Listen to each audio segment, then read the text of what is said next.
vendo minha tela? Sim. Estão vendo? No caso, pessoal, a gente dando início aqui no workshop do FVP, hoje dia 17, esse workshop, ele é um segundo workshop, um segundo momento aqui que a gente está trazendo para os participantes o fluxo de validação e produção. Fluxo esse que serve para validar se a API do participante que está em produção. Então, a gente teve agora em 1/8 a entrada do primeiro bloco de APIs da fase 2. Esse fluxo ele vai validar, ele vai se relacionar com o ambiente de produção das instituições de vocês para checar se realmente ela está recebendo uma solicitação de consentimento, tá? Comentar também que é o nosso segundo workshop. O nosso primeiro workshop que tivemos no começo do ano, em abril, ele, ele estabelecia um fluxo um pouco diferenciado em relação ao que a gente está apresentando hoje. A gente colheu todas as solicitações inclusive, até algumas preocupações que os participantes nos mostraram naquele workshop, tá? Esse fluxo ele foi alterado, ele foi melhorado aqui no GT Tecnologia do OPIM, e ele tá sendo apresentado aqui para vocês em primeira mão, tá? Comentando aqui sobre o FVP, tá? Ele, ele vai ser uma validação que vai ser realizada aqui com ambientes de produção de vocês, e ele vai funcionar conforme ciclos. A gente está planejando aqui inicialmente 4 ciclos, tá? Então, o primeiro aqui iniciando em 1 de setembro e ter um a cada mês, ou iniciando sempre no primeiro dia útil aqui de cada mês.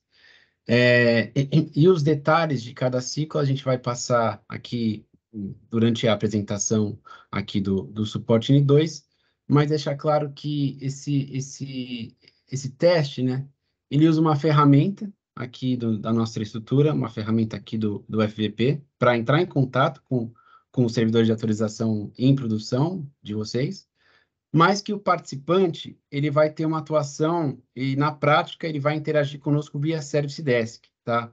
Então, nós vamos fazer uma requisição, uma solicitação de consentimento para vocês.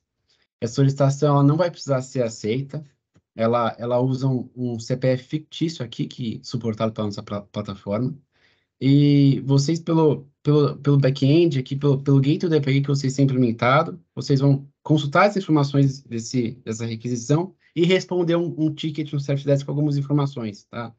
Deixar claro que o participante, nesse momento, ele não precisa interagir com nenhuma plataforma nova, tá? A gente vai trazer mais detalhes aqui, mas é mais para contextualizar e deixar todo mundo a par do que vai acontecer. Agora a gente vai entrar na apresentação em si, do FVP. Esse material que a gente vai apresentar é uma cartilha que foi disponibilizada para vocês nessa terça-feira dessa semana, tá bom? Ela tá também aqui no portal do desenvolvedor e, enfim, ela vai estar lá, vai lá presente para vocês consultarem quando quiser, tá? Aí, Guilherme, fica à vontade para apresentar o material e dar seguimento aqui no workshop. Muito obrigado pela introdução ao tema aqui, André. E aí, se os participantes, os membros me permitirem que eu vou dar início à apresentação, eu só queria orientar aqui aos participantes que a gente vai ter aqui uns 30, 40 minutos de apresentação, e aí que os participantes anotassem os questionamentos, as dúvidas que vão ter ao longo da apresentação, pois no final a gente vai ter um tempo exclusivamente dedicado ali a tirar as dúvidas dos participantes, tá? Então, se o pessoal puder fazer anotação e questionar no final, vai ser bem interessante aqui para o andamento da nossa agenda, certo? Então, dando Isso início mesmo. aqui. E levantem a mão conforme as dúvidas forem aparecendo, aí a gente vai ficando aqui na fila e no final da reunião a gente abre para todo mundo e direciona as perguntas, tá bom? Guilherme, desculpa te interromper, pode seguir. Que isso, obrigado pelo complemento aí. Então, vamos lá, pessoal. Aqui, hoje, os temas que estão previstos para serem apresentados na nossa cartilha aqui são esses, tá? A gente vai cobrir todo o escopo do FVP aqui. Então, dando início à nossa apresentação, a primeira coisa bacana que a gente traz aqui é que tem algumas siglas, alguns termos aqui técnicos que vão aparecer ao decorrer da cartilha, e a gente separou esse glossário aqui para que os participantes, em algum momento de dúvida relacionadas a essas siglas, né, eles possam verificar aqui, tirar dúvida e voltar com o entendimento da cartilha, tá? Então, esse material aqui está disposto para auxiliar o participante. Trazendo primeiramente aqui uma definição, né, do que seria o fluxo de validação e produção, ele é um ciclo de validações que ele visa garantir o funcionamento das APIs aqui no nosso ambiente produtivo, né? E o objetivo consiste em segurar que as APIs que estão sendo desenvolvidas aqui no PIM, elas estejam funcionais e entrar em operação corretamente. Então, percebam que o objetivo da FVP nada mais é do que trazer mais uma camada aqui de segurança para o nosso ecossistema do Open Insurance, tá? Passando agora para falar um pouco sobre as premissas do projeto em geral, a gente traz 4 grandes grupos aqui de premissas. Primeiro, as premissas relacionadas ao FVP, né, que são necessárias para a implementação do projeto. Um segundo grupo são as premissas de participação, ou seja, quais são os critérios que o participante ele precisa atender para que ele possa participar da execução dos ciclos de testes do FVP. Um terceiro grupo, que são a execução dos testes, né, as premissas de execução, falando sobre os papéis e responsabilidades de cada um desses atores durante os ciclos de teste, e também as premissas sobre o encerramento do ticket, né? O que o chamado ali precisa atender para que ele seja finalizado. Então, começando aqui a apresentação das premissas, falando um pouco primeiro sobre as premissas do FVP, que são 4, a primeira delas fala sobre a LGPD, né? Porque tem uma preocupação quanto aos dados que vão circular durante os testes do FVP. E aqui a gente frisa que o FVP está em compliance totalmente com a LGPD aqui e outras regulamentações pertinentes à circulação de dados pessoais, tá? E aqui a gente já traz a primeira grande diferença do escopo anterior apresentado no primeiro workshop do FVP, lá em abril, no qual os participantes eles teriam grupos de teste e testariam entre si, né, no qual o participante iria revezar ali entre os papéis de receptora e transmissora. No escopo atual do FVP, isso já não é mais verdade, né? Agora, a estrutura inicial, ela vem como receptora para todos os participantes durante todos os ciclos de teste. Então, o que que acontece? Agora, a responsabilidade pela execução dos testes do FVP, ela não é mais do participante, e sim da estrutura inicial que vai executar todos os testes. O papel do participante nesse momento seria a responsabilidade pelo envio e entrega das evidências que foram geradas ali no teste, tá? Falando um pouco sobre os critérios e datas limites aqui para os testes e retestes, né? Ambos os cenários de teste e reteste eles estão previstos ali nos nossos ciclos de teste, e a gente vai entrar um pouco mais em detalhes mais à frente aqui na apresentação sobre esses critérios. E o quarto e último ponto relacionado às premissas do FVP é que, ao final de cada ciclo, vai ser disponibilizado à SUSEP um relatório com os indicadores em alto nível, com os resultados dos participantes durante os ciclos de teste, tá? Então, ao final de cada ciclo aí, a gente vai estar disponibilizando este relatório. Falando um pouco agora sobre as premissas de participação, né, os critérios que os participantes precisam atender para estarem elegíveis ao ciclo, o primeiro deles é a questão do servidor de autorização.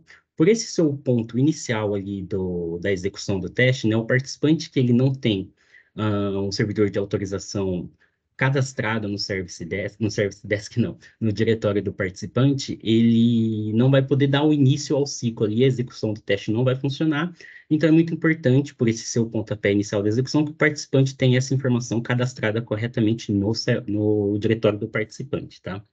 O segundo ponto é, como a gente vai estar testando aqui contra a API de consentimento, é de suma importância que a API de consentimento do participante ela esteja publicada e operacional em produção, tá? Se não tiver publicada e operacional em produção, a gente também não vai conseguir testar lá junto ao participante. Falando um pouco sobre as certificações e certificados que são necessários, né, para o participante conseguir atender a execução do fluxo, a gente traz aqui a FAP-OP, BR-CAC e BR-SIL, né? Antigamente, lá no nosso primeiro workshop, em abril, a gente pedia também a FAP-RP, mas como a estrutura inicial agora ela está fazendo esse papel de receptor, o participante não necessita mais dessa certificação para estar presente nos ciclos de teste.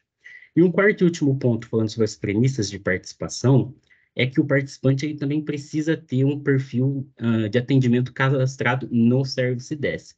Por quê? Como a gente vai estar trabalhando com o envio das evidências via chamado e também a tratativa de incidentes via chamado, se o participante ele não tiver esse perfil N2 cadastrado, ele não vai conseguir atender às solicitações aqui do teste, né? Então, é de suma importância que esses perfis eles estejam atualizados e em possibilidade de atender os chamados aqui que vão ser gerados pelo Service Desk. Caso contrário, também não vai ser possível que o participante ele execute o nosso fluxo de teste aqui, tá? Passando agora aqui para falar sobre as premissas da execução dos testes, como citado anteriormente, né, falando aqui dos papéis, não é mais necessário que o participante ele alterne entre os papéis de transmissor e receptor durante o teste. Então, nesse novo escopo, o participante ele vem somente para ser transmissor no escopo de testes do FVP. Falando sobre o segundo ponto, do início dos testes, os testes eles vão ter início no primeiro dia de cada ciclo, tá? Então, para o nosso primeiro ciclo aqui, os testes, por exemplo, vão ter início ali em 1/9, e a execução dos testes de responsabilidade da estrutura inicial. A comunicação aqui, falando do tópico 3, entre o participante e a estrutura inicial, ela vai ser feita via Service Desk, tá? E somente lá a gente vai entrar em mais detalhes um pouco mais para frente sobre essa comunicação também. Após o teste, né? Após o teste, os participantes eles vão ter que fazer o envio das evidências via o ticket que a estrutura inicial vai abrir para os participantes entregarem as evidências também. Então, após o teste aqui, a abertura do ticket também é de responsabilidade da estrutura inicial. E falando um pouco também sobre o período de teste, né? O nosso ciclo, como que ele vai funcionar? Ele vai ser dividido ali em 4 semanas, onde na primeira semana vão ser realizados os testes e a notificação dos participantes, aqui responsabilidade total da estrutura inicial, e na segunda semana, aí já dividindo as responsabilidades, né, os participantes eles devem fazer o envio das evidências via o Service Desk, e vai ser também realizada a avaliação dos testes pela estrutura inicial. Nessa primeira tentativa, aqueles participantes que não conseguiram ou realizar a aquisição ou foram reprovados no teste, vão ter uma segunda oportunidade no ciclo para fazer os retestes. Então, a estrutura inicial, de novo, vão executar os testes e notificar os participantes, para que na quarta e última semana do ciclo, os participantes possam fazer o envio das evidências e validação dos testes novamente. Caso no final do ciclo o participante ainda não seja aprovado, ele vai ter outros ciclos para tentar aprovação relacionada ao FVP. E comentando também sobre o objeto de teste, que já foi citado anteriormente aqui, o nosso objeto de teste é a API de consentimento. Então, o que a gente vai estar testando aqui é a criação do registro de consentimento, né? A comunicação back-end ali. E uma observação importante sobre a execução dos testes, que foi até um questionamento aí dos membros do mercado no primeiro workshop, foi o seguinte: o participante que ele for aprovado no ciclo de teste, ele vai precisar testar novamente em outros ciclos? Foi um levantamento que a gente pautou em GT e foi constatado que o participante que ele for aprovado no ciclo corrente, visto que o escopo dos testes vão ser os mesmos em todos os ciclos, ele não precisa participar dos demais testes, né? Então, sendo aprovado uma vez, o participante ele já fica ali em compliance com o escopo do FVP. Salvo exceção em caso de recertificação da API, né? Caso tenha alterações na API de consentimento, aí o participante vai ter que testar novamente ali para garantir o compliance quanto ao FVP também. E agora, para finalizar a nossa parte das premissas, falar sobre um pouco do encerramento do ticket, né? Aqui a gente tem 3 principais pontos, né? O primeiro deles é o envio da evidência, né? Não tem como fazer ali a validação do teste se não tivermos a entrega da evidência por parte do participante. E o segundo ponto é a validação da estrutura inicial. Com a validação da estrutura inicial, a gente tem 2 casos de conclusão, né? O caso em que o participante ele é validado e aprovado o teste, e aí ele está em compliance com o FVP, e o caso em que ele é reprovado e tem que fazer um reteste, que a gente também vai entrar aqui em mais detalhes sobre a questão dos retestes também. Dando seguimento na apresentação aqui, pessoal, falar um pouco agora como vai funcionar os nossos ciclos de teste, né? Que vão de setembro até dezembro. Antes do freezing, né, uma diferença importante é que estavam previstos 5 ciclos de teste para o FVP e agora estão previstos somente 4 ciclos. Eles ainda continuam sendo ciclos de 30 dias de duração, né, dias corridos ali, mas o ciclo ele vai ser executado somente em dias úteis, tá? E aí, exemplificando para vocês aqui como vai funcionar cada ciclo, a gente trouxe aqui a organização de cada um deles. Então, percebam que aqui em setembro, nos dias 1 e 4 de setembro, que são os 2 primeiros dias do ciclo, eles estão reservados para a execução dos testes por parte da estrutura inicial. Os próximos 3 dias, do dia 5 ao dia 7, eles vão ser exclusivos para notificação da entrega das evidências. Então, esses 3 dias vão ser os dias que a estrutura inicial vai estar abrindo os chamados e notificando os participantes que eles precisam realizar entregar as evidências dos testes, né? Aí, ali do dia 8 ao dia 14, vai ser o momento em que os participantes eles vão estar entregando essas evidências e a estrutura inicial vai estar fazendo a validação dos testes, né? Que são esses dias em amarelo. Para os participantes que não conseguiram a aprovação nessa primeira tentativa, nos dias 15 e dia 18, a estrutura inicial vai estar fazendo os retestes, vai estar notificando os participantes também ali do dia 19 e 21 sobre os participantes que não passaram, né, aqueles que precisam fazer o reteste. Dos dias 22 ao dia 28, o participante vai estar entregando as evidências e a estrutura inicial fazendo a validação novamente, tá? A estrutura prevista para o ciclo é essa. Mas perceba que em todos os dias, em todos os meses aqui, a gente vai ter feriado no meio ali, e feriado também não é dia útil para a execução do ciclo. Mas perceba também que o dia 29 ali, que é o encerramento do ciclo de teste, é um dia no qual a gente já teria finalizado as operações do primeiro ciclo, e a gente teria aquele dia de um dia extra para fazer o shift do calendário, né? Então, a gente ter um feriado no meio do ciclo não atrapalha a nossa execução. O que aconteceria é que teria o shift ali, né? Então, ao invés do ciclo acabar no dia 28, ele acabaria no dia 29. Os demais ciclos, pessoal, eles seguem a mesma estrutura. Então, a gente tem previsto as mesmas etapas ali de teste, as mesmas durações. E o feriado, que ocorre no meio do mês, ali no dia 12, ele também tem a possibilidade de shift. Então, a gente, em vez de terminar o ciclo no dia 27, terminaria no dia 30. Para o mês de novembro, a mesma coisa, só que aí a gente teria 2 feriados, mas da mesma forma a gente tem 2 dias sobrando ali para fazer o shift do calendário. Então perceba que em nenhum dos meses os Guilherme, feriados que vão ocorrer aqui vão interferir na execução do ciclo, tá?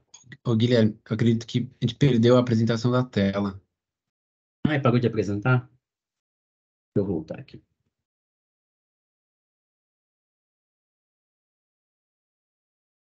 Agora sim. Agora sim? Obrigado. Então, mas só recapitulando aqui, então, pessoal, mesmo a gente tendo vários feriados ao decorrer do ciclo aí, esses feriados não vão interferir aqui na execução do nosso ciclo, tá? Agora, passando um pouco para falar de fato como as coisas vão funcionar dentro do nosso teste do FVP, vamos falar um pouco do nosso fluxo de teste aqui. Primeiro do nosso objeto aqui de teste, né, que é a API de consentimento. Então, a estrutura inicial vai fazer essa requisição, tentando a comunicação lá com o back-end da transmissora para solicitar esse consentimento. E como que funciona, né, de fato aqui, de uma maneira mais ilustrativa, a geração desse consentimento aqui, né, o nosso macrofluxo. Então, a receptora e a transmissora, nessas 3 primeiras etapas aqui, elas vão estabelecer uma conexão segura de transmissão de informação, onde a transmissora vai realizar uma requisição para adquirir uma chave de acesso para a transmissora, e a transmissora vai emitir essa chave de acesso para a receptora.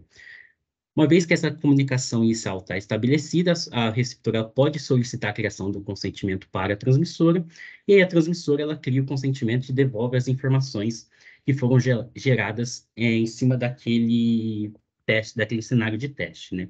Após esse teste aqui, as evidências têm que ser preenchidas e informadas pela transmissora lá no Service Desk, tá? E aí, falando um pouco de fato do nosso fluxo aqui, entrar aqui para vocês verem cada uma das etapas detalhadas de como o fluxo vai acontecer durante o ciclo de teste. Primeiramente, a gente tem uma validação aqui das participantes que estão aptas a entrar no ciclo de teste, de acordo com aquelas premissas que foram estabelecidas no início da apresentação. Então, vai ter esse filtro aqui e as participantes que passarem por esse filtro vão estar aptas a participar do ciclo de teste.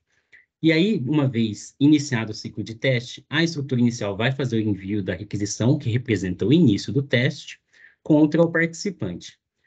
Sendo sucesso nessa requisição, a estrutura inicial vai abrir aquele ticket informando o participante e notificando ele que ele precisa fazer o envio das evidências, e como a requisição foi feita com sucesso, o participante tem o registro da evidência do lado dele, de modo que ele vai poder consultar esse registro e enviar as informações solicitadas lá no ticket do Service Desk. Enviadas as informações, a estrutura inicial agora pode fazer a validação do teste. o teste é aceito, o participante fica em compliance com o FVP e não precisa mais, obrigatoriamente, participar dos próximos ciclos. Agora, se esse teste ele chegar aqui no final e ele não for validado pela estrutura inicial, nesse caso, o teste ser reprovado, vai ser notificado também ao participante que o teste foi reprovado, o chamado vai ser encerrado, e dentro daquele período ali de reteste previsto dentro dos ciclos, o participante ele vai ter uma nova oportunidade de passar por esse fluxo e conseguir a aprovação. Agora, vamos supor que aqui nesse primeiro nó de decisão, a estrutura inicial faça a requisição e, por algum motivo, ela não consiga alcançar a API de consentimento do participante. Em vez de ser aberto um ticket informando o envio das evidências, vai ser aberto um ticket de incidente informando que houve inconsistência no teste para aquele participante que atuou como transmissor naquele cenário. Dessa forma, o participante que atuou como transmissor ele vai fazer a tratativa do incidente, encerra o incidente e informa a estrutura inicial que esse incidente ele está corrigido através da finalização do ticket. Da mesma maneira, esse participante que corrigiu o incidente, ele vai passar para o fluxo novamente, no período de reteste, para conseguir a aprovação do ciclo. E é dessa maneira aqui que o ciclo vai funcionar conforme ele estiver correndo, tá? E falando um pouco também sobre as informações que vão circular durante os testes, né, até para comprovar aqui a questão da LGPD, que é muito importante, quais são as informações que vão estar vinculadas em cada um dos tickets dos testes, né? Então, a estrutura inicial, aqui do lado direito, ela vai abrir o chamado informando a categoria do teste, a categoria do incidente, do chamado, que é do FVP, então é por essa categoria que o participante ele vai informar que vai perceber que aquele chamado ele é relativo ao FVP, então é por essa categoria de solicitação FVP, vai cair na fila do participante que a estrutura inicial indicar aqui no nome da transmissora, né, que é o participante que atuou como transmissor no teste. Então, esse aqui seria o perfil N2 daquela instituição, e a gente vai passar também o Consent ID que foi gerado naquele teste. Do lado do participante, com o auxílio desse Consent ID que foi gerado no teste, ele vai consultar essa informação e vai trazer para anexo ali, né, para escrita no ticket, quais foram as permissions que foram solicitadas naquele consentimento e qual foi a data de criação daquele registro. E com essas informações aqui, a estrutura inicial, posteriormente, vai fazer a validação do teste, tá? Aí, Guilherme, deixa eu só aproveitar para fazer um reforço, se você puder voltar para o slide anterior. Esse aqui. A cartilha traz toda a complexidade aqui do fluxo, né, envolvendo o Celsius Desk, mas esse slide resume bem como que é o teste, né? Então, a ferramenta vai fazer uma solicitação de consentimento para a API de consentimento que vocês têm hoje em produção, tá?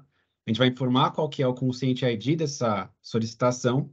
Vocês vão checar no back-end de vocês essa solicitação que a estrutura mandou e vão nos retornar com as informações das permissions, que é a seleção dos dados que a gente solicita ao compartilhamento na API de consentimento. Então, para quem é de TI, lá no contato de dados, você tem aquela contato de dados da API de consentimento, você tem aquela tabela onde tem todas as permissões de dados que a API de consentimento suporta, né? Então, vocês vão ter que informar quais permissions que estão atreladas com esse consentimento, além dessa data, desse campo que é o create on date time, tá? A gente só vai informar para vocês, pessoal, o consent ID. A outra informação vocês não retornam. O nosso teste, a gente vai checar a informação que a gente tem aqui da requisição da transmissão com a informação que você nos trouxer, tá? Ver se está batendo, tá? Ver se você realmente está recebendo aquela solicitação que fizemos, tá? Acho que resumindo como que é o FVP, né? Aí, Gui, fica à vontade. Muito obrigado pelo complemento, André. E aí, avançando aqui, pessoal, na apresentação, para a gente entrar em cada uma daquelas caixinhas do fluxo e detalhar mais as etapas, a gente vai explicar agora como que vai funcionar o teste da FVP.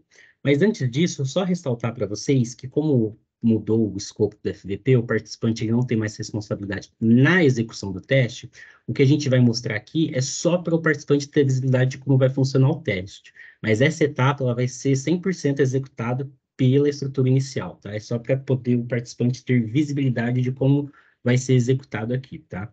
Então, conforme o André comentou no início da reunião, na nossa introdução, foi desenvolvida uma ferramenta para fazer a execução desses testes, tá? Ela é baseada no Mockin, mas ela chama FVP, que é a Ferramenta de Validação em Produção. Então, o que vai acontecer aqui? A gente vai trazer algumas telas e mostrar como que vai ser feita a execução do teste.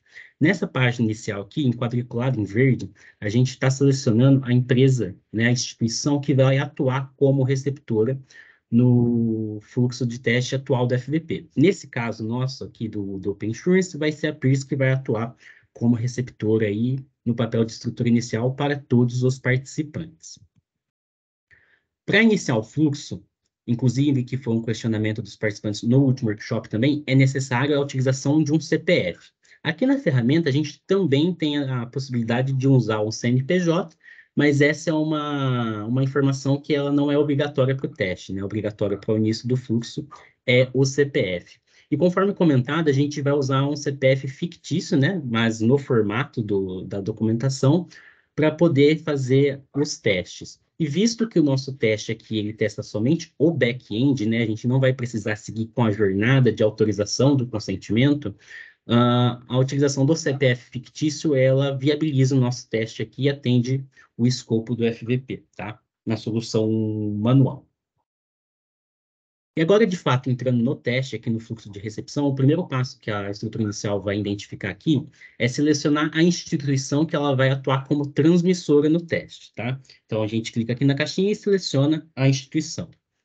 A próxima etapa seria selecionar aqui os produtos sobre os quais eu estou pedindo o consentimento para o participante, né? Então, você percebe aqui que a gente, na caixinha 1 aqui, né? A gente tem os produtos que podem ser solicitados aqui durante o consentimento. Embaixo aqui, para o prosseguimento do teste, a gente vai selecionar aqui qual é o prazo de compartilhamento, né? Ou seja, por quanto tempo esse consentimento vai ficar vigente. E vai clicar aqui em solicitar para seguir com o processo.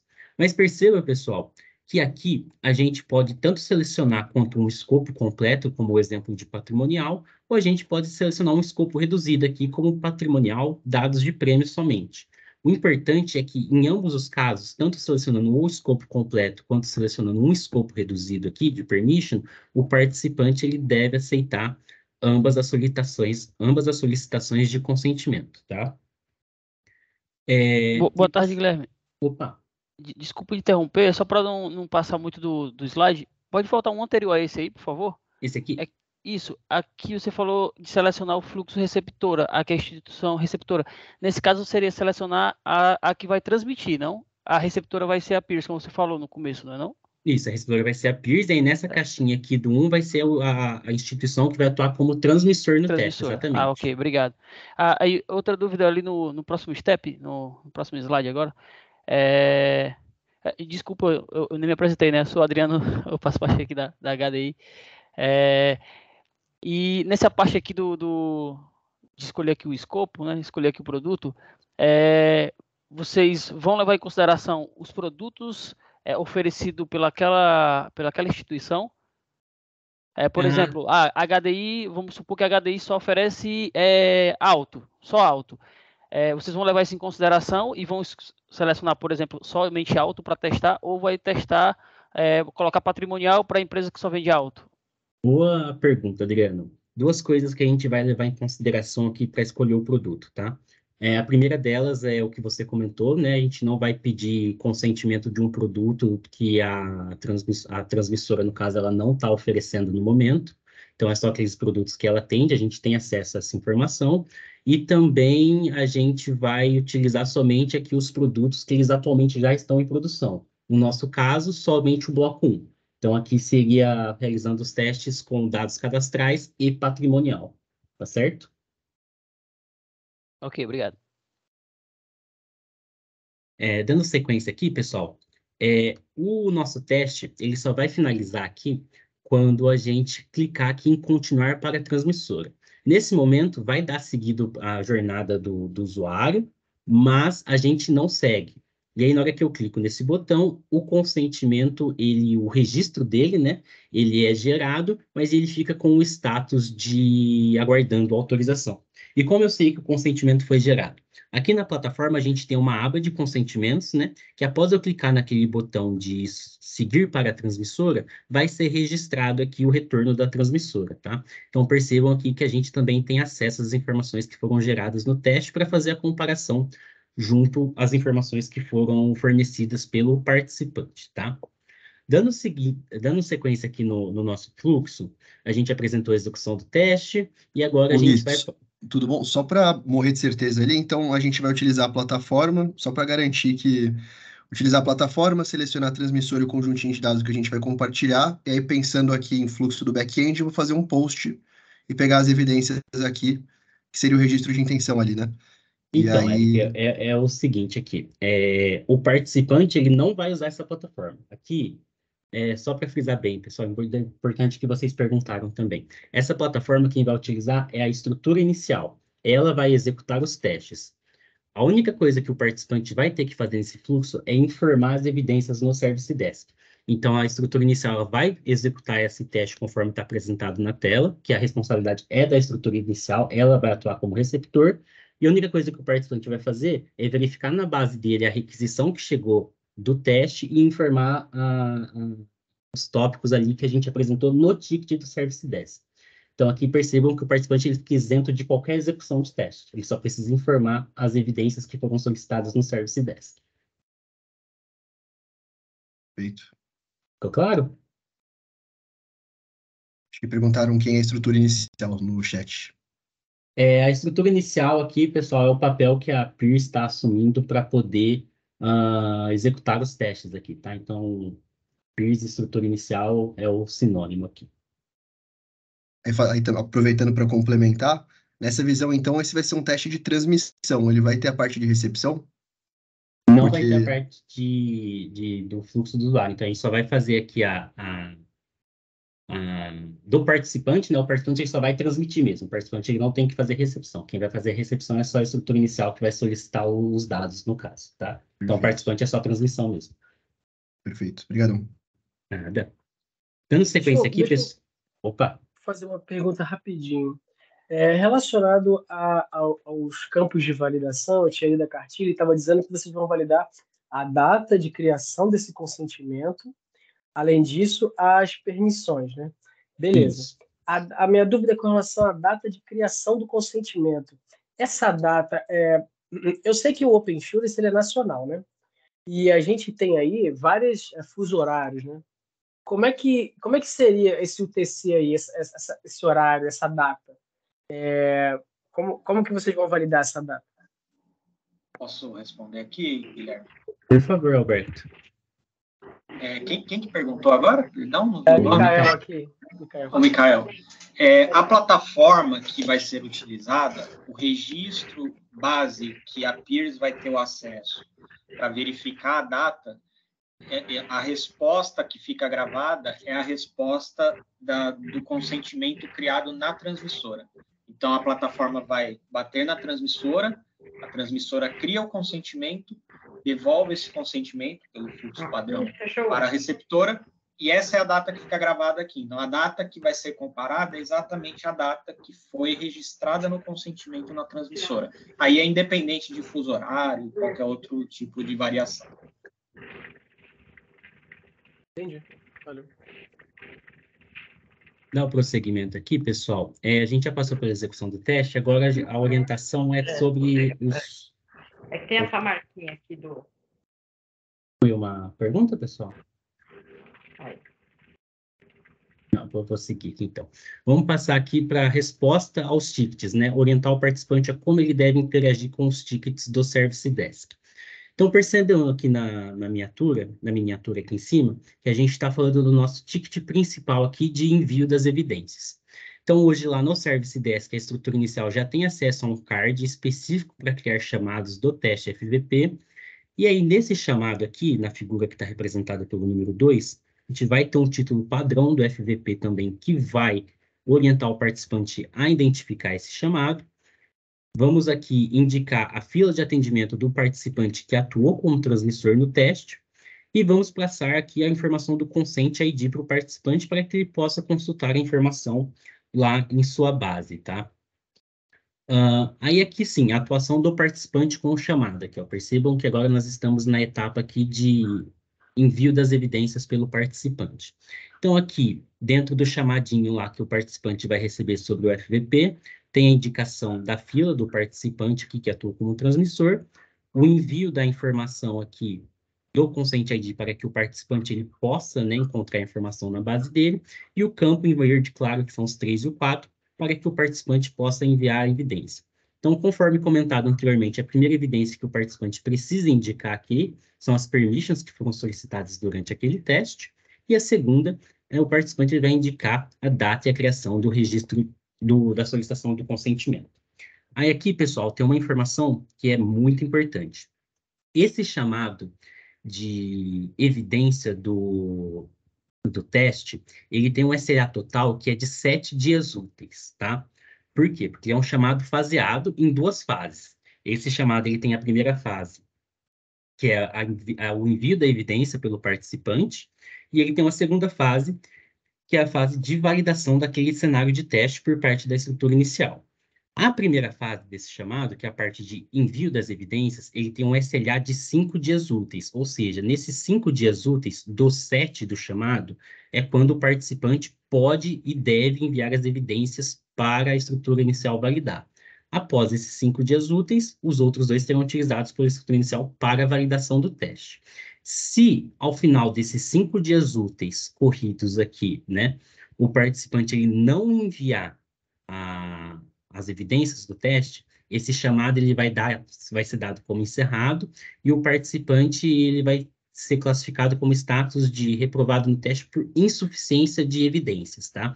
Então, uma informação muito importante que o participante ele se atente ao prazo aqui dos 5 dias úteis para poder enviar as evidências, tá? E aí o chamado ele foi construído dessa forma aqui para dar um prazo confortável para o participante consultar a informação, enviar as evidências e também a gente ter tempo hábil para fazer a validação daquele cenário de teste, tá?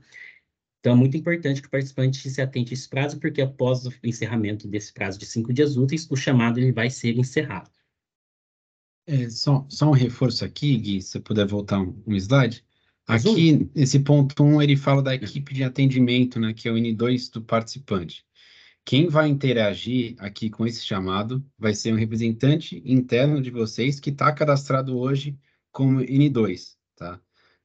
Se vocês têm dúvidas de quem na sua instituição que está cadastrado, eu peço para a gente que nos mandem um ticket nos nossos serviços para a gente fazer a consulta e retorno para vocês, tá? Se vocês quiserem que outra pessoa seja adicionada, eu estou adicionando aqui o link do nosso Service Desk. Na direita dele tem um link para cadastro de N2, então lá você abre um ticket direcionado ao cadastro de um novo N2. Enfim, mas ao longo dessa próxima semana e no início de cada ciclo, a gente também vai mandar uma comunicação com essa listagem para cada participante, como que está o cenário dos N2 da sua instituição, tá? Obrigado pelo complemento, André. Seguindo aqui, a gente saiu da etapa de envio das evidências e passa agora para a etapa de validação, né? Ainda nesse mesmo chamado, né, por ele ser faseado, a estrutura inicial aqui, ela vai indicar para o participante aqui nesse campo se o teste foi aprovado ou não. Nesse caso aqui, a gente tem um cenário de aprovação de teste positivo, né? Então, a gente vai indicar aqui para o participante e aqui embaixo vai dar uma descrição que o teste foi aprovado com sucesso e, nesse caso, o participante, né, ele fica totalmente em compliance com o FVP. Então, assim que o chamado for encerrado, o participante vai ser notificado do encerramento e ele deve entrar lá no chamado para consultar o status final aqui do teste. Nesse caso, o participante ele não teria mais obrigações com o FVP, salvo exceção de recertificação da API de consentimento. Agora, se o cenário aqui de reprovação, né, o participante ele não for aprovado, a gente vai indicar aqui... Opa, Desculpa te cortar, Guilherme, só para aproveitar também o slide. Eu fiquei com... que é Diego, tá, do Santander. Tirar uma dúvida, fiquei compliance no primeiro ciclo. Os outros certo. 3 ciclos eu terei que executar também. Não precisaria executar. Não precisa. Não Então, precisa. se eu ficar compliance no primeiro ciclo de setembro, outubro, novembro e dezembro, não precisa executar, salvo exceção se eu precisar recertificar minhas APIs. Exatamente. Entendi, então. Obrigado. Nada. Aí, seguindo aqui, pessoal, o cenário da reprovação, a gente também vai indicar aqui para o participante, né, nesse campo, que o cenário não foi aprovado. E aqui embaixo, nas notas indicado pelo 2, a gente vai indicar para o participante por que o teste dele foi reprovado. Então, nesse caso aqui, a gente falou assim, o teste ele foi reprovado pela falta de evidências. O chamado será encerrado e o participante vai ter que fazer o reteste. Feito isso aqui, o chamado ele vai se encerrar, e aí dentro do período estabelecido dentro do ciclo, a estrutura inicial ela vai executar o reteste e notificar o participante também quando for o momento do participante enviar as evidências do reteste, tá? Agora Guilherme, passando a aqui... gente tem um Opa, menu para poder consultar o que a gente já testou e o que precisa retestar? como A assim? Acho gente que eu não vai, entendi sua a pergunta. gente vai conseguir olhar o que eu já fiz, aproveitando até a pergunta do Diego. Eu passei no primeiro ciclo, tá Certo. certinho. Eu consigo consultar, eu tenho um menu falando assim, olha, em setembro, Santander fez o teste, ok. Tem algum lugar que eu consigo olhar os testes que eu já fiz, que foram não aprovados? Aí, André, você pode até me complementar depois, mas o que está previsto aqui foi a Ana Paula, né, Ana Paula? Desculpa É, a se eu, Paula aqui do se eu não vi, Santander, não vi é isso direito. mesmo. Mas a gente vai ter disponibilizado para o regulador o relatório que indica quantos participantes foram aprovados, né, e em que ciclo eles foram aprovados. Mas eu, enquanto instituição que preciso consultar, dentro aqui dessa ferramenta, eu não tenho essa informação. A priori ainda não temos essa informação, tá? Mas se for um desejo aqui dos participantes, a gente pode também disponibilizar um relatório para consulta dos participantes, tá? Aí, Andrezão, se você quiser me complementar, fica à vontade. Essa questão, Ana, a gente considerou que por conta de estar testando apenas uma API, né? E a gente está fazendo aqui, vai fazer comunicações todo o início de ciclo aqui com o participante que passou ou não, a gente não viu a necessidade de criar uma ferramenta para você, por exemplo, consultar essa informação, né? Eu entendo que conforme a gente for aumentando o nível de complexidade do FVP, que são os nossos, que está planejado aqui junto do GT Tecnologia, que já vai agregar, por exemplo, a transição de dados, ele vai agregar o aumento do escopo de testes, mais APIs, né? Aí sim eu entendo que o GT ele vai avançar assim com essa. Pode ser que ele coloque aqui na pauta o desenvolvimento dessa plataforma, tá? Mas por enquanto a gente não vai disponibilizar. Acho que peço por gentileza que, assim, entre em contato com o nosso Service Desk, aí Vinícius, fica à vontade. Assim, a ferramenta em si ela vai ficar para utilização da escritura, né? Mas o participante vai ter, por exemplo, o registro no Service Desk, né? Então vai ter ali o chamado com tudo que foi feito, o status dele de encerrado e tudo mais. Então essas informações vocês vão ter sempre, né? A ferramenta em si vai ficar assim mais para a escritura inicial, né? Mas vocês vão ter ali esse ticket que foi aberto, né? No caso, com as informações ali de quando foi feito e tudo mais. Tá certo. Obrigada. De nada. Continuando aqui, pessoal, a gente seguiu o fluxo de aprovação até a validação correta aqui, de forma positiva, né, aprovado no teste, e seguiu o fluxo também para reprovação no teste. Agora, para finalizar a última etapa do fluxo aqui, vamos ver o cenário em que a requisição, né, ela não alcança o participante, né, qual que seria aqui o papel da estrutura inicial. Então, lá dentro de incidentes, no Service Desk também, já temos uma categoria do FVP para relacionar somente os incidentes do FVP, que vai ser inclusive um indicador para mostrar quantos retestes tivemos dentro do ciclo, né? E aqui dentro a gente tem uma categoria de erro que é relacionada às APIs. Mas no nosso caso aqui, como a gente está falando somente de consents, a API que a gente vai indicar ali vai ser sempre a de consentimento. Então, como que vai ser esse ticket de incidente, né? A gente vai ter o destinatário aqui, que é o N2 do participante que atuou como transmissor no teste. Vamos indicar a API de consentimento, e aqui embaixo a gente vai dar uma descrição de qual foi o problema que a gente encontrou durante o teste, para que o participante ele possa aí fazer a tratativa do incidente, tá? Lembrando aqui, pessoal, que o SLA padrão da plataforma do Service Desk para atendimento de incidentes, ele é de 2 dias úteis, tá? E aí, como que o participante ele vai chegar lá na fila dele e identificar o que é um chamado do FVP ou o que é um incidente FVP? Percebam aqui que a gente tem ali no quadriculado verde um incidente, E no quadriculado verde mais clarinho, a gente tem a subcategoria do FVP e a categoria do incidente. Então, sempre que o participante encontrar essa estrutura dele aqui, representada pelo tópico 2 no chamado, é um incidente que é referente ao FVP. Ah, mas e o chamado principal? Como que eu identifico? Se vocês observarem aqui embaixo, o chamado 2011, ele tem a categoria de solicitação FVP. Então, é por essa categoria aqui da solicitação FVP que o participante vai identificar que ele precisa lá, na fila de chamados dele, enviar as evidências relacionadas ao FVP, tá? E passando um pouco para falar sobre como vai ser a comunicação no Service Desk, supondo aqui que o participante já acessou o chamado dele aqui, das evidências ou do incidente, ele vai acessar a aba de detalhes gerais, e nessa aba de detalhes gerais, se ele rolar a página até lá embaixo, ele vai ter essa seção de notas aqui, ó, identificada pelo quadro em preto. E se ele clicar aqui nesse novo, vai abrir um pop-up no qual o participante vai poder descrever aqui a dúvida, o questionamento ou a orientação que ele precisa. Clicando em adicionar, essa nota aqui ela fica salva e registrada no chamado. Dessa forma, pessoal, a gente consegue garantir aqui a rastreabilização e a centralização das informações no chamado. Então, é muito importante que a comunicação ela seja feita somente aqui pelo Service Desk, tá? E aí, prosseguindo com a apresentação aqui, vamos entrar num tópico que é para apresentar como vai ser feita a validação dos testes, né? A validação das evidências que vão ser enviadas pelo participante.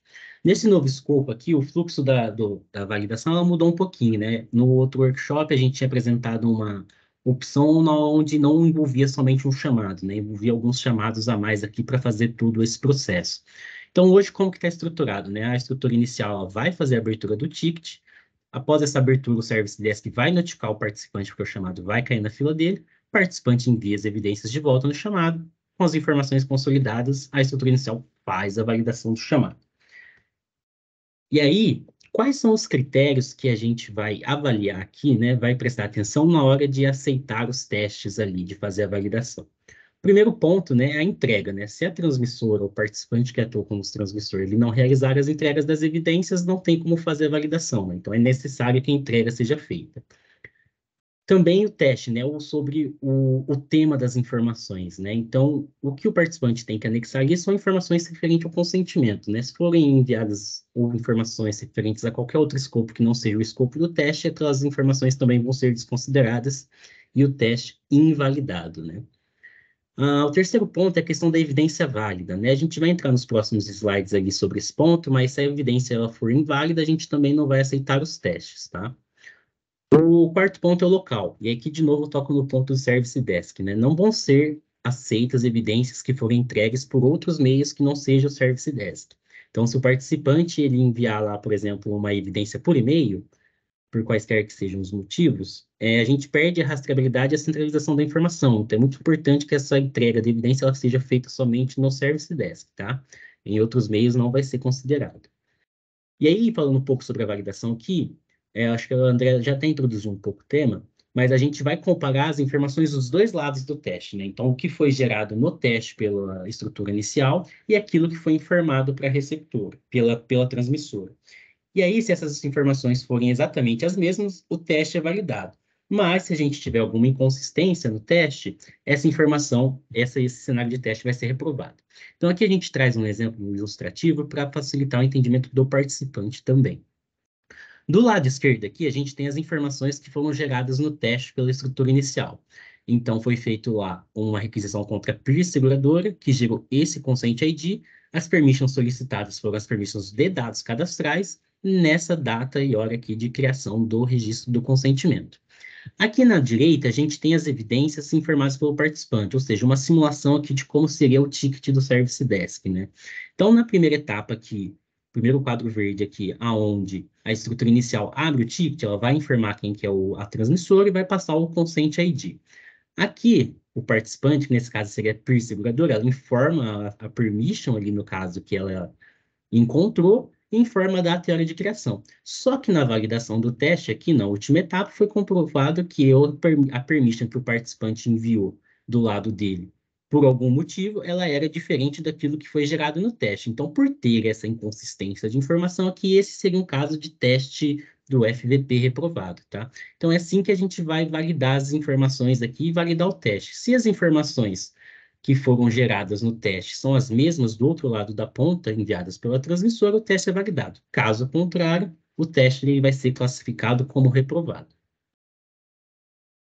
E aí, finalizando aqui, pessoal, das demais orientações, é a questão do reteste, né? Ele pode acontecer em 3 casos aqui. O primeiro e o segundo, que são as evidências inconsistentes e insuficientes, que a gente vai entrar em detalhe nos próximos slides. E o terceiro, que é a falha da requisição, né? Então, a estrutura inicial ela faz a requisição à transmissora, por algum motivo ela não bate lá na API da transmissora. E aqui vai ser aquele caso em que a estrutura inicial vai abrir um incidente para que o participante ele tenha a opção, né, a oportunidade de poder tratar o incidente ali durante o ciclo de teste, tá? E o que é uma evidência inconsistente? É aquele caso que a gente acabou de olhar, né? Quando as informações fornecidas pelo participante, elas não condizem com o que foi gerado no teste. Então, nesse caso, em que as informações elas apresentam ser diferentes, né, nas 2 pontas do teste, o participante ali vai ter o teste classificado também como reprovado e vai entrar ali na etapa de reteste no ciclo ou no próximo ciclo também, se já for o final do ciclo, né? E em seguida, a estrutura inicial vai lá fazer a execução do reteste e também notificar o participante quando for necessário o envio das evidências dentro do ciclo. O caso de evidências insuficientes é o caso em que o participante ou ele não envia as informações ou ele deixa de enviar alguma das informações. Ou seja, o campo no chamado ele fica em branco, né? Um ou todos os campos ali. Então, nesse caso também, o participante ele vai cair no cenário de reteste, porque o teste vai ser reprovado por falta de informações para validar o cenário, e aí dentro do período estabelecido no ciclo, o reteste vai ser executado. E aqui, pessoal, para finalizar a apresentação, é um ponto importante, né? Na semana que vem ou na semana anterior ao início do ciclo, a última de agosto ali, vai ser enviado aqui aos participantes uma comunicação prévia via e-mail que vai indicar para o participante o início do ciclo, né, que já está próximo, e também nesse e-mail a gente vai fornecer ao participante quais são os usuários N2, né, os perfis N2 que esse participante ele tem cadastrado lá no Service Desk, né?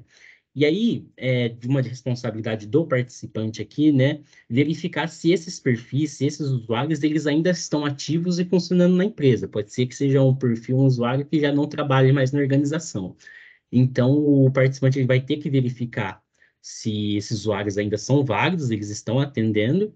Caso não estejam, conforme o André já mandou no chat, mas a gente deixou aqui na apresentação também, o tutorial para cadastrar novos membros N2 na sua equipe, tá? Então, é de suma importância também que o participante verifique a informação dos perfis N2.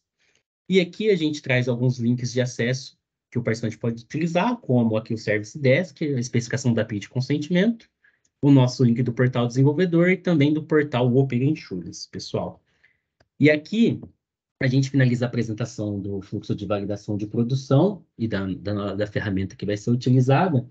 E conforme combinado no início da reunião, a gente abre aqui para demais dúvidas que os participantes tenham. Então, quem tiver alguma dúvida aí, fique à vontade que a gente vai esclarecer aqui na medida do possível. A Daniela enviou uma dúvida aqui no chat, ela perguntou se quando enviarmos um incidente, nós vamos enviar os insumos para análise, que são as falhas da requisição, né? As informações do response body, data da hora da requisição.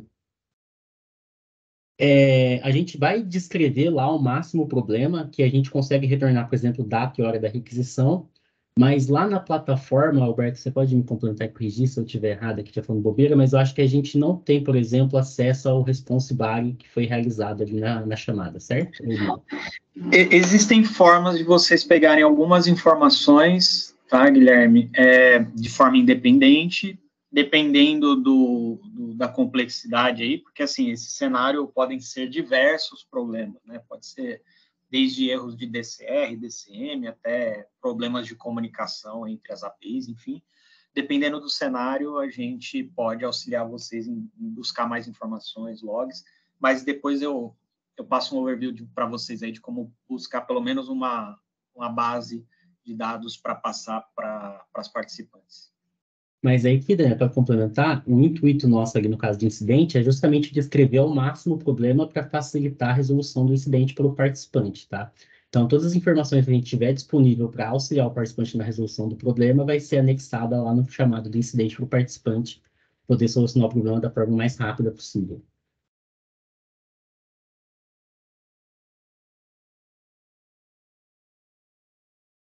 Oi, Aí, pessoal. fique à Pode. vontade, tá? A gente abriu aqui para dúvidas, passando aqui a apresentação. Alguém gostaria de trazer algum ponto de dúvida, alguma necessidade de esclarecimento? Fiquem à vontade.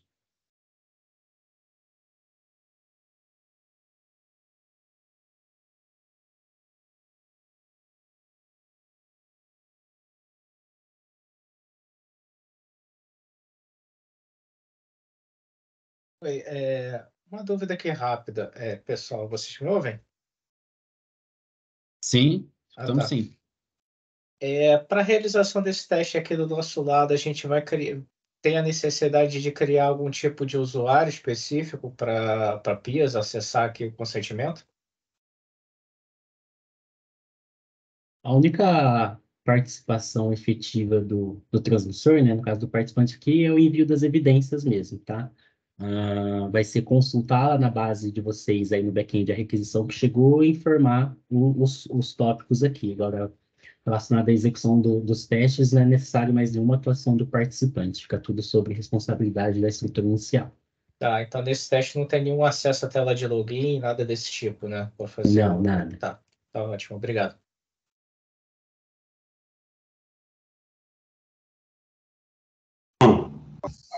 Aproveitar que estou com uma dúvida relacionada ao Moquim. Eu estou com... Primeiro me apresentar, eu sou o Felipe aqui da Porto, né? Estou tentando utilizar o Moquim em produção, né? O Moquim é a versão de produção, só que eu estou com um problema, inclusive com um chamado desde o dia 25, e a gente tem trocado algumas mensagens, e foi identificado que estava com problema do lado do Moquim, e eles iriam subir até meio-dia hoje a correção, só que eu tentei executar novamente e novamente apresentou problema. Só que eu estou percebendo que está um pouco moroso assim, o retorno do chamado, até porque ele é encerrado e ele tem que ficar reabrindo, né, o chamado. Será que a gente não conseguiria fazer algum fórum específico diretamente com eles, com vocês, com o nosso time técnico aqui? Valeriano, a gente pode falar sim, até desculpa, Guilherme, entrar aqui, mas eu mesmo que estou acompanhando esse chamado aqui do lado do Moquim, tá, Valeriano? Eu peço desculpas pelo tempo das respostas, mas é que esse caso exclusivo com vocês realmente é um caso único que exigiu aqui uma análise bem profunda para encontrar a causa. Nós já identificamos aqui um outro ajuste, tá, que já deve sair ainda hoje também para vocês. Aí eu já respondo ali no chamado para vocês poderem seguir com os testes. Tá? Ah, maravilha, Alberto, obrigado, hein? Aí o Valeriano levantou a mão. Boa tarde, pessoal. Valeriano da Sul América. A minha dúvida é como que serão selecionados os participantes aí que serão alvos do primeiro teste? Vocês já têm uma ideia? Eu vi lá só os pré-recs, vamos ver se tem esse processo de como vai ser selecionado. Exatamente em cima das... Até abrir aqui, Valeriano, só para retomar aqui, mas são exatamente em cima dessas premissas de participação, tá? Então, o participante que não atendeu alguns desses requisitos aqui, ele não vai entrar nesse ciclo de teste, né? Ele teria o prazo do ciclo de teste ali para se ajustar quanto a esses pontos e entrar no próximo ciclo de teste. Todos os participantes que estão atendendo a esses 4 requisitos aqui de participação, eles estão elegíveis a entrar no ciclo, tá? E aí aqui a gente já está, que é uma etapa antes do início do ciclo, da execução, né? Avaliando quais são os participantes que estão aptos e não estão aptos, né? E esses que não estão, a gente vai entrar em contato aí para que eles se regularizem antes do ciclo, se possível. Perfeito. Então, teoricamente, se tiver 100 participantes cadastrados e que atendam esses 4 requisitos, eles são alvos desse teste aí no dia 1º. Exatamente. Perfeito.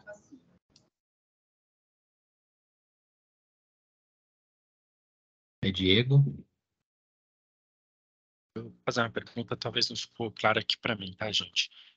Eu vi ali na etapa ali onde a estrutura inicial vai cadastrar um CPF ou um CNPJ, ao qual vai ser utilizado para fazer o teste, certo? Exatamente. esse CPF, esse CNPJ, ele ali será beleza, aqui no exemplo ele é fictício. Uhum. Mas quem vai fornecer esse CPF, esse CNPJ? Que, em teoria, para poder criar o consentimento, ele tem que estar na minha base. Então, como a gente vai chegar aqui só a parte de transmissão mesmo, back-end, a gente não vai precisar que o participante ele autorize o consentimento e faça aquela jornada do participante, o CPF fictício ele não vai interferir nesse ponto, tá? Se a gente então não. fosse seguir com a restante da jornada, aí realmente eu precisaria de um CPF que existe tanto na receptora quanto na transmissora para a Sim, gente fazer esse processo. Mas como a gente não entendi, vai fazer a jornada, aí não tem problema realizar com o entendi, CPF fictício, tá? E entendi. respondendo a sua primeira Eu pergunta, a pensei que gente a vai gente tinha que gerar um fechar o aleatório aqui ciclo. mesmo. Ah, não, perfeito. Eu pensei que tinha que fechar o ciclo. Entendi. Nesse caso aqui, no escopo da solução manual, ainda não vai ser necessário, tá? Tá ok.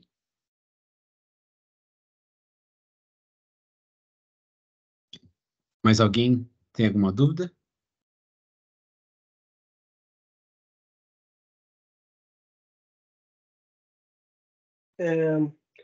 Micael aqui da HDI. Relacionado a essa página, não, a página anterior, eu acho que fala, a Adriano tinha perguntado mais cedo, que se uma congênere, vocês têm acesso a todas as congêneres e quais produtos que cada congênere fornece. Isso significa que vocês vão fazer o teste com os produtos que a congênere X, Y, Z trabalha, né?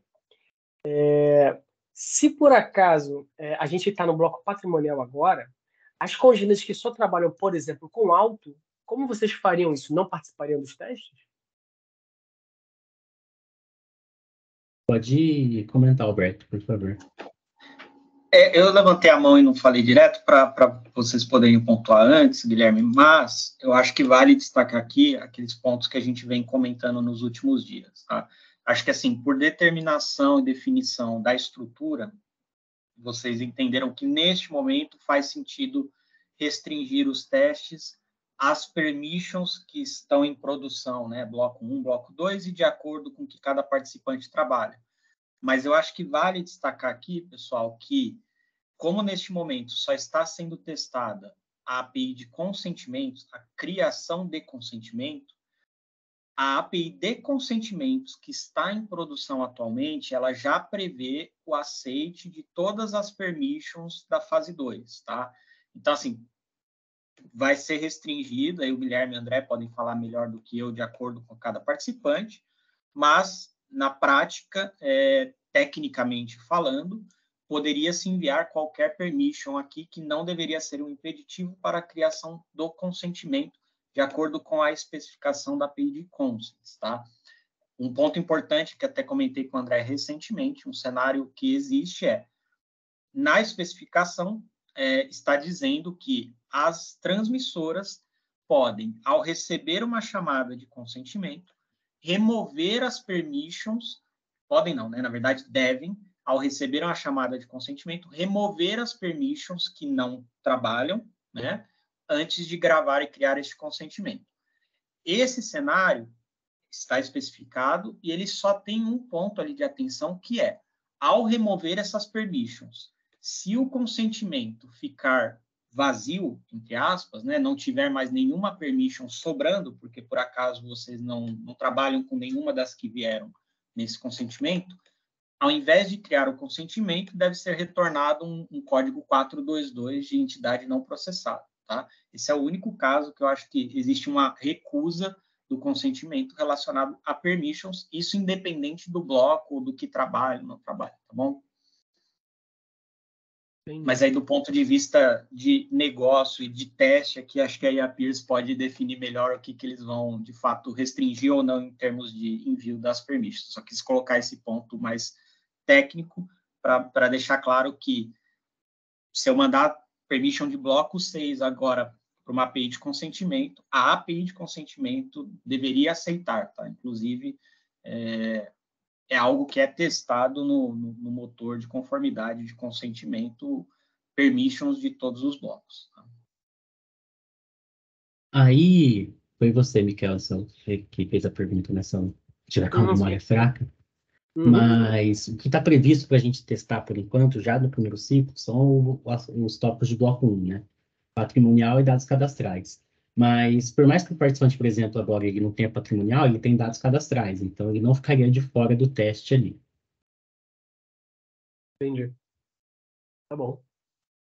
É porque a... Ah, não, tá. Entendi. Não, beleza. Tranquilo.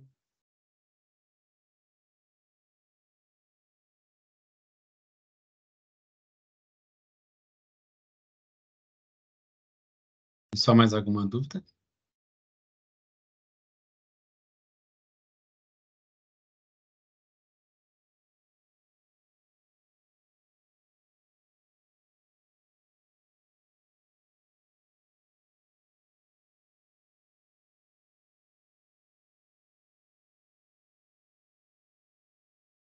Boa tarde, pessoal. Quando que a gente vai ter disponibilizado a gravação desse workshop?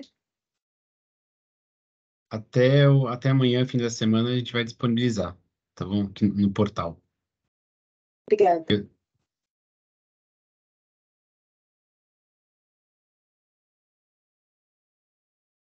Guilherme, André, não sei se cabe aqui nesse contexto, mas eu vi que para a Congener estar apta aí ao teste, né? Lá tinha no primeiro item lá dizia que era AS cadastrada e está ativo no diretório, né?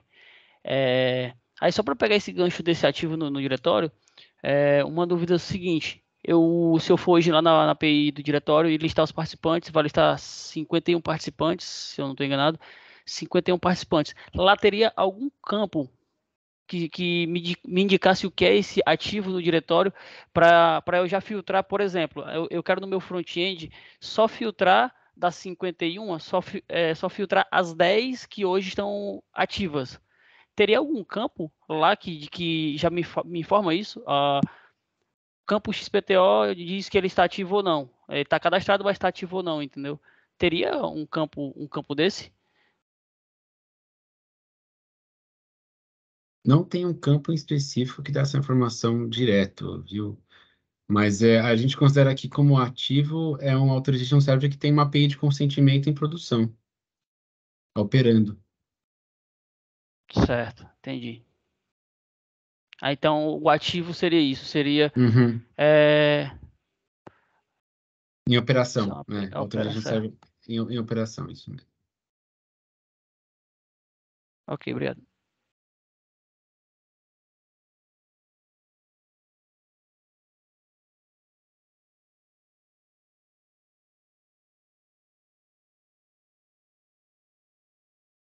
Mais alguma dúvida, pessoal? Fiquem à vontade se tiverem.